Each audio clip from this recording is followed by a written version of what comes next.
Samajwadi party और अपना दल कमेरावादी के गठबंधन के जो एक सूत्र था वो अब बेहद कमज़ोर होता नज़र आ रहा है। पिछले 72 घंटे से जो एक चीज़ जो थी उस जिस पे इंतज़ार हो रहा था, वो लगता है कि अब वो संवाद लगभग ख़त्म होने के कगार पर पहुंच गया है।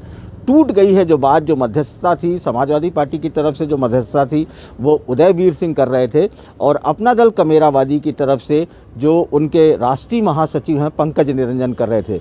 लेकिन आज शाम से वो बातचीत भी एकदम बिल्कुल थम गई है, लिहाजा टूट के कगार पर पहुंची है। हमारे साथ यहाँ पर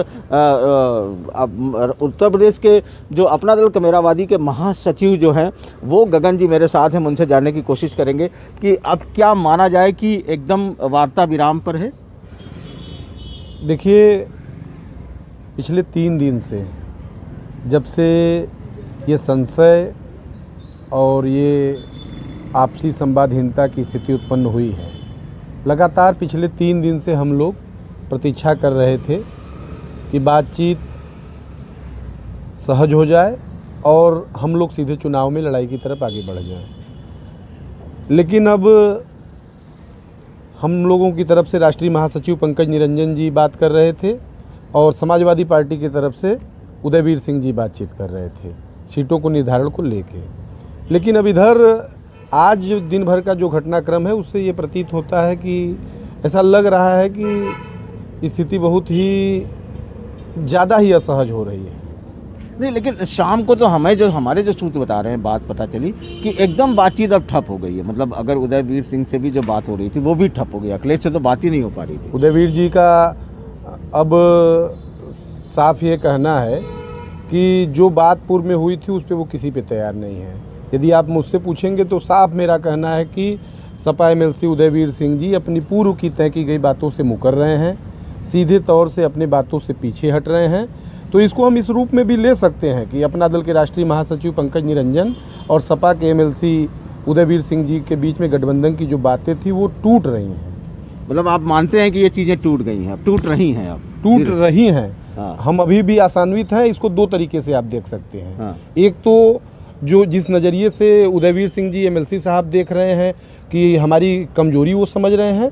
दूसरा जो हमारा नज़रिया है कि हम इसलिए भी प्रतीक्षा में हैं कि जो मैं बार बार जब भी हमसे आप लोगों से, मीडिया के लोगों से बात हुई, हमने कहा कि इसको हम इस रूप में देखते हैं कि हम सामाजिक न्याय के सवाल पे, रोजगार के सवाल पे, महंगाई के सवाल पे, भ्रष्टाचार के सवाल पे और पूरे प्रदेश में आंदोलनों पे जो दमन हुए उस सवाल पे इस सरकार को बदलना चाहते हैं। इन मुद्दों पर हमारा समर्थन है, समर्पण है, इन मुद्दों को लेके हमारी निष्ठा है इस गठबंधन से, इसलिए भी हम प्रतीक्षा में हैं। और इस बात को यदि समाजवादी पार्टी की तरफ से वार्ता कर रहे उदयवीर सिंह जी एमएलसी साहब अगर उसको हमारी कमजोरी समझते हैं तो समझें अब गेंद पूरी तौर पे श्री अखिलेश यादव के पाले में है। उनके द्वारा दिए गए निर्णय पे हम लोग आगे बढ़ेंगे और उनके द्वारा यदि यही निर्णय किया जाता है कि अपना दल कमेरावादी को साथ लेके चुनाव नहीं लड़ना है तो भी हम बैठ के उस पर एक बार पुनः विचार करेंगे। अच्छा, अगर उन जिन सीटों पर आपका विवाद है तो अगर उन सीटों पर अब विराम लग गया, बातचीत थम गई है, तो ये माना जाए कि आज की डेट में तो फिलहाल अभी टूट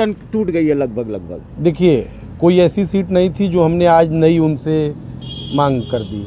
जो भी सीटें थी वो पूरे तौर से 18 से 12, 12 से 9, 9 से 6, 7 होते 7 सीट पे आके उदयवीर सिंह एमएलसी साहब की तरफ से ही स्वीकृति होने के बाद हमारे राष्ट्रीय उपाध्यक्ष ने बाकायदा प्रेस करके उन सीटों को घोषित किया था।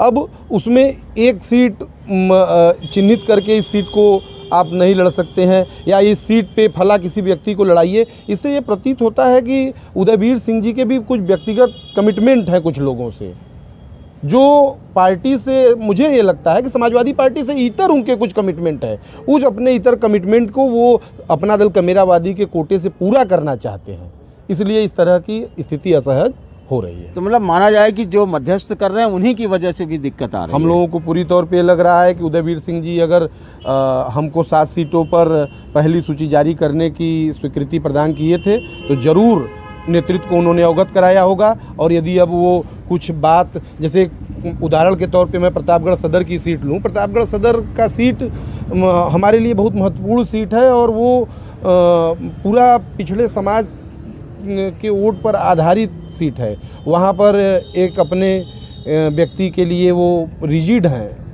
तो उससे यह प्रतीत होता है कि कहीं ना कहीं उदयवीर सिंह एमएलसी साहब अपने व्यक्तिगत कमिटमेंट को पूरा करने के लिए इस गठबंधन की दरार को थोड़ा चौड़ा कर रहे हैं। अच्छा, कौन कौन सी ऐसी सीट थी जिनको लेकर के ये बातें हो रही थी आप लोगों की, अगर देखा जाए तो? हम लोगों को जो समाजवादी पार्टी के एमएलसी उदयवीर सिंह जी और हमारी अपना दल की पार्टी के राष्ट्रीय महासचिव पंकज निरंजन के बीच में जिन 7 सीटों पर पहली सूची तय करके घोषित करने की बात हुई थी, उसमें प्रतापगढ़ की सदर सीट, उसमें जौनपुर की मढ़ियाऊँ, उसमें वाराणसी की पिंडरा और रोहनिया, उसमें मिर्ज़ापुर की मढ़ियान, उसमें सोनभद्र की गोरावल और उसमें इलाहाबाद की फाफामऊ या इलाहाबाद पश्चिम सीट की बात हम लोगों ने आपसी समझदारी से तय की थी। उन्हीं 7 सीटों पे सबसे पहले प्रत्याशी घोषित करने की बात थी।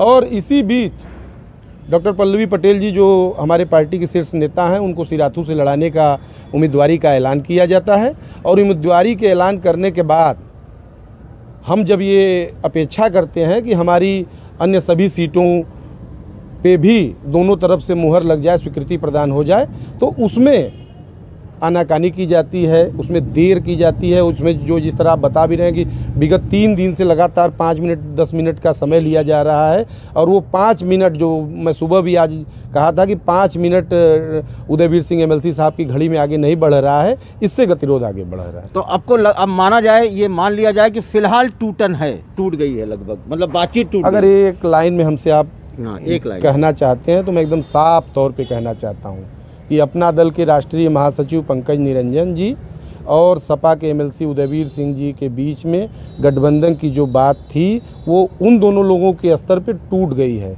जो मेरे स्तर पे जानकारी है ये है कि उनके स्तर पे टूट गई है। अब इसमें हमारी ये अपेक्षा है कि श्री अखिलेश यादव जी इसमें हस्तक्षेप करें, राजमाता कृष्णा पटेल जी से बात करें और पूरे उत्तर प्रदेश के आम जनमानस के हित में, पूरे इस सरकार के परिवर्तन के संयुक्त मकसद के लिए इसका कोई सही रास्ते पे ले जाएं। तो साफ है कि जिस तरीके से आप देख रहे हैं कि पूरे तौर पर अगर देखा जाए तो एक जो है वो टूट चुकी है, एक तरीके का जो बातचीत था उनका वो कगार पर आ चुकी है और एक बहुत महीन लकीर है, क्योंकि जो मध्यस्थता की बात थी वो बिल्कुल पूरी तरीके से ख़त्म हो गई है।